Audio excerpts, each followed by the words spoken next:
ಮಳೆಗಾಲದ ಅಧಿವೇಶನದಲ್ಲಿ ಆಡಳಿತ ವರ್ಸಸ್ ವಿಪಕ್ಷಗಳ ರಣಕದನ. ಸಚಿವ ನಾಗೇಂದ್ರ ರಾಜೀನಾಮೆಗೆ ಪಟ್ಟು ಸಡಿಲಿಕೆ ಮಾಡ್ತಾ ಇಲ್ಲ ಬಿಜೆಪಿ. ಸಚಿವ ನಾಗೇಂದ್ರ ರಾಜೀನಾಮೆಗೆ ವಿಪಕ್ಷಗಳು ಪಟ್ಟು ಹಿಡಿದಿರುವಂತದ್ದು. ಇಂದು ವಿಧಾನ ಪರಿಷತ್ನಲ್ಲಿ ಹೊಸ ಅಸ್ತ್ರಕ್ಕೆ ಮುಂದಾದ ವಿಪಕ್ಷ.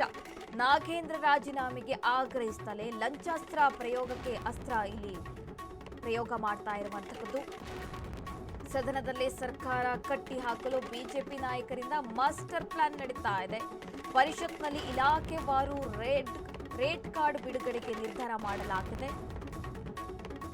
ಲಂಚದ ರೇಟ್ ಕಾರ್ಡ್ ಬಿಡುಗಡೆ ಮಾಡಿ ಸಿಎಂ ಡಿಕೆಶಿ ಸರ್ಕಾರದ ವಿರುದ್ಧ ಸಮರ ಸಾರಲು ಮುಂದಾಗಿರುವಂತದ್ದು. ಪರಿಷತ್ನಲ್ಲಿ ಲಂಚದ ಕುರಿತು ಗಂಭೀರ ಆರೋಪ ಮಾಡಲಿರುವ ವಿಪಕ್ಷ.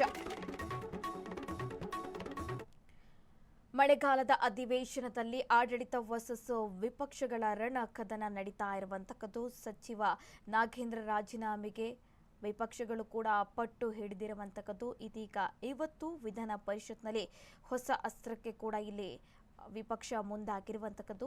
ನಾಗೇಂದ್ರ ರಾಜೀನಾಮೆಗೆ ಆಗ್ರಹಿಸುತ್ತಲೇ ಲಂಚಾಸ್ತ್ರ ಪ್ರಯೋಗಕ್ಕೆ ಇಲ್ಲಿ ನಿರ್ಧಾರ ಮಾಡಿರುವಂತದ್ದು. ಸಿಎಂ ಡಿಕೆಶಿ ರಾಜ್ಯ ಸರ್ಕಾರದ ವಿರುದ್ಧ ರೇಟ್ ಕಾರ್ಡ್ ಅಸ್ತ್ರ ಪ್ರಯೋಗ ಮಾಡುತ್ತಾ ವಿಪಕ್ಷ ಅಂತ ಪ್ರಶ್ನೆಗಳು ಉದ್ಭವವಾಗ್ತಾ ಇದೆ.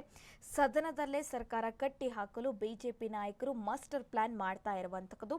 ಪರಿಷತ್ನಲ್ಲಿ ಇಲಾಖೆವಾರು ರೇಟ್ ಕಾರ್ಡ್ ಬಿಡುಗಡೆಗೆ ಬಿಜೆಪಿ ನಿರ್ಧಾರ ಮಾಡಿದೆ.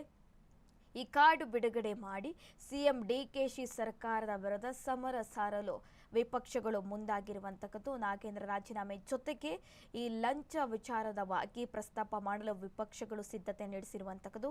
ಪರಿಷತ್ನಲ್ಲಿ ಲಂಚದ ಕುರಿತು ಗಂಭೀರ ಆರೋಪ ಮಾಡಲಿರುವ ವಿಪಕ್ಷಗಳು. ಮಳೆಗಾಲದ ಅಧಿವೇಶನದಲ್ಲಿ ಒಂದು ರೀತಿಯಾಗಿ ಆಡಳಿತ ವರ್ಸಸ್ ವಿಪಕ್ಷಗಳ ರಣಕದನ ನಡೀತಾ ಇರುವಂತದ್ದು.